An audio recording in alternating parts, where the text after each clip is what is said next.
Okay, so some of you might have seen this coming. The Tata Nexon EV has been given an update, so we've brought along its closest rival to compare it with. But if you saw our last comparison of these two electric SUVs, you might remember that the Nexon already won. So is this a foregone conclusion?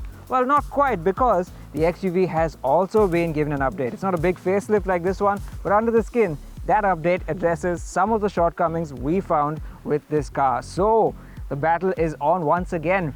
Pick your winner and let us know down in the comments which is your favorite electric SUV.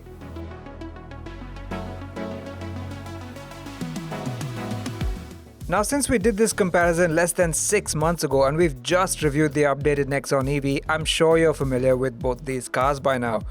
But be sure to check out those videos on our YouTube channel. The links are in the description. In this video, we'll just be running quickly through the differences between both these homegrown EVs to see how they compare. Let's start with the subjective part, the looks.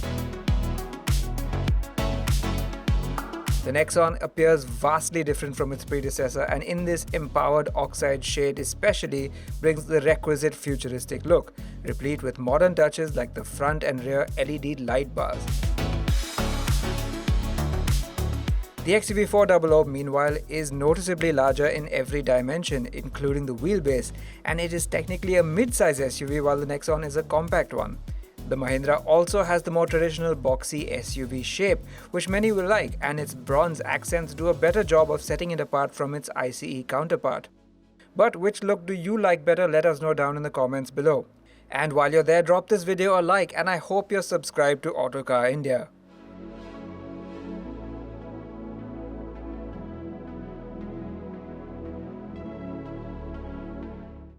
Boot volumes of both cars are unchanged, with the XUV400 having the larger 378-litre boot compared to the Nexon's 350 litres. But as before, the Nexon has a slightly lower loading lip. Moving to the back seats, the Nexon gets new, thicker and firmer cushioning, which does offer great support, and it also gets a 3-point seat belt for the middle passenger. You also get the advantage of a 45-watt USB fast charger and rear AC vents. It's pretty spacious too, but thanks to the battery, the floor is noticeably raised here. No such issue in the XUV400, and there's even more space back here, especially width, and though the seat is not as firm as the Nexon's, it is flatter. You get 3 proper rear headrests, but there's no AC vents or charger. Moving to the front, neither SUV will wow you with its quality levels, but thanks to the facelift, the Nexon has taken a noticeable step up from the old car.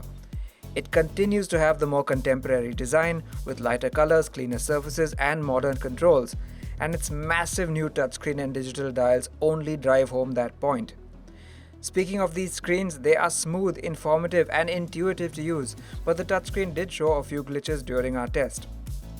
Conversely, the XUV's 7-inch touchscreen seemed to function fine, but in size, look, speed and UI design it feels a generation behind, as do this car's use of analog dials and a black and white MID. Overall, the interior layout is okay, but definitely feels dated. And now let's get them out on the road, and I'm going to take the Mahindra first because there's something I just have to experience for myself.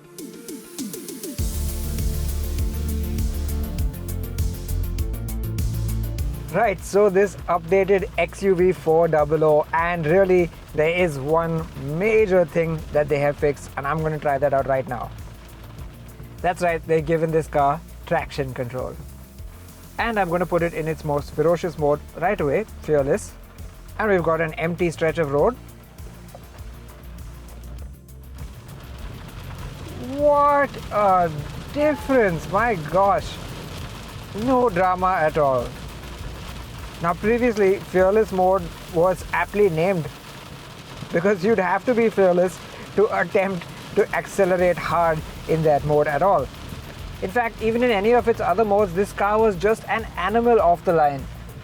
It would spin its wheels, it would torque steer, because there was just so much torque being deployed. Every time you even went near the accelerator, it became a nightmare even at slow speed. Understandably, that has resulted in slow acceleration, and in our test, the 0 to 100 kph time is down slightly from 8.93 seconds to 9.01 seconds. But at least it's not scary to drive out on the road. Now, though acceleration off the line may have been reined in just a little bit, all that power is still there. So in rolling acceleration, where you might have still got some wheel spin in the old car, now what you get is a nice strong controlled surge. And really you can enjoy this car's power now. It definitely feels stronger than the Nexon EV. And while the XUV400 may be slower than before, the Nexon EV is slightly quicker now. And while the Mahindra is still the quickest overall, the gap has narrowed to just 0.3 of a second. When it comes to slowing down in the Mahindra though, you better have your wits about you. Unfortunately, they haven't been able to fix everything, and the brakes remain a bit of a sore point in this car. They are very strong, make no mistake, and they will haul this electric SUV down in no time at all. But they are just a bit too grabby. And you have to have a very delicate foot to get used to driving this, especially in the city where you might end up getting rear-ended for touching the brakes a bit too hard. It's not all bad though. The other strengths of this car remain, which is a nice light steering. It makes maneuverability in the city really, really easy. It is a very slow steering rack, which means it requires quite a few turns lock to lock, but I think the trade-off is worth it because of how easy this car is to maneuver at low speeds. And then there's the nice, soft, squishy ride. I guess that leads to a bit of bounce at higher speeds and a lot of body roll in the corners. But in the city, which is where, let's be honest, this car will spend most of its time, it soaks up bumps really well when you're not going too fast. It's not quite as confidence-inspiring as the dynamic setup of the Nexon EV, but hey, as a city car, it works really well. And that's something to keep in mind because despite all its power and torque, when it comes to its suspension setup, this is a car that prefers to be driven at a slow to medium pace. As for the handling, yes, as before, the drive modes also factor in steering weight, which is a nice touch. And if you put it in fearless mode, there is a decent amount of weight. But because the steering on the whole is so slow and the car feels big and the suspension is soft, it's not particularly fun to hustle around corners, certainly not as much as the Nexon is. It will do it, just won't be as much fun. Now, unfortunately, while you can adjust the amount of regen that this car gives you, you can't do it independently, and it's baked into those 3 drive modes. This is probably as good a time as any to segue to these cars' batteries. No changes here and they remain closely matched. The Nexon EV getting a 40.5 kWh battery in this long range guys, and the XUV400 getting a 39.4 kWh unit. And since so many of you asked last time, Tata Motors uses newer LFP cell chemistry in its battery, which is more thermally secure but less energy dense, while Mahindra uses NMC cell chemistry, which packs in more energy but theoretically has a shorter lifespan. Both cars can charge at up to 7.2 kilowatts on an AC wall box charger, while when it comes to DC charging, the XUV400 charges at up to 50 kilowatts, while the Nexon tops out at a slower 30 kilowatts, likely in the interest of maintaining battery temperature. As for range, we didn't get a chance to do a back-to-back real-world range test, but in our previous test 6 months ago, the two cars were evenly matched. The XUV400 managing 244 kilometers and the Nexon EV 239 kilometers in a mix of city and highway driving. This time, however, Tata claims there is a 7.5% improvement in real-world range due to several measures, so stay tuned for a new real-world test, which we will do soon. For now though, let's hop into the Nexon EV and see how it compares to the XUV from behind the wheel. Now on the driving front, not too much has changed in the Nexon EV, and it remains the slightly more docile of the two SUVs here. Even in its sport mode, it's a little bit more measured when dishing out the power. Plus, you still get that extra flexibility of being able to set the regen and the drive mode independently of one another, so you can have the most docile responses with the maximum regen and vice versa. Incidentally, though the battery is the same, the Nexon uses an all-new motor, and though power is up by 2 horsepower, torque is actually 35 Nm lower than before. Tata engineers say this was done deliberately to reduce spikes in power, and that certainly is noticeable. But it's also noticeably less urgent than the XUV400. And it's a similar story when coming to a halt. The brakes in the Nexon EV, now they don't feel quite as strong as the ones in the XUV400. On the handling front, I'll probably hand it to the Nexon. It just feels a whole lot more tied down, and even the steering, it doesn't feel so loose, and it gives you a lot more confidence when going around corners. It does feel a bit heavy in the city though, and that's a negative mark for cars that will primarily be driven in the city.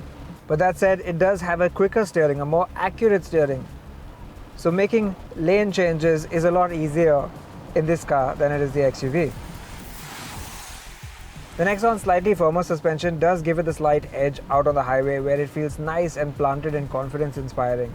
But in the city, which is where EVs get used more, you might wish for a little bit more softness going through bumps. And on a small side note, apart from just looking more modern, you have to hand it to the Nexon EV's new digital dials for being more informative. Compared to the XUV 400's analog dials, this just feels in another generation altogether. This color screen is stylish, minimalist, yet full of information and just so futuristic. And how do they compare on features? Well, let's take a look. First up, you should know that apart from ESP and traction control, the XUV has gotten a few more much needed features, all of which were conspicuous by their absence last time. These include front fog lamps, cruise control, an auto dimming inside mirror, and 2 more speakers. But these are all things the Nexon EV already had, and it's only gotten better equipped with its facelift. Highlights include ventilated front seats, a wireless charger, rear AC vents, auto climate control, and yes, those 2 new screens. On the safety front, the two are a bit more evenly matched, with the updated XUV having also gained a tire pressure monitor and hill hold assist. So that's how they compare, and in their top spec guises as tested here, the XUV 400 cost 19.39 lakh rupees, while the new Nexon EV comes in at an introductory price of 19.94 lakh rupees. Yes, the Tata has now become more expensive than the Mahindra, but with its far more comprehensive update, it feels more than worth it. The XUV's updates have addressed many of its major flaws, most significantly the addition of ESC and TCS, which make it far more drivable. Moreover, its core strengths remain, like cabin and boot space, low speed ride, light steering, and performance, though to a lesser extent now.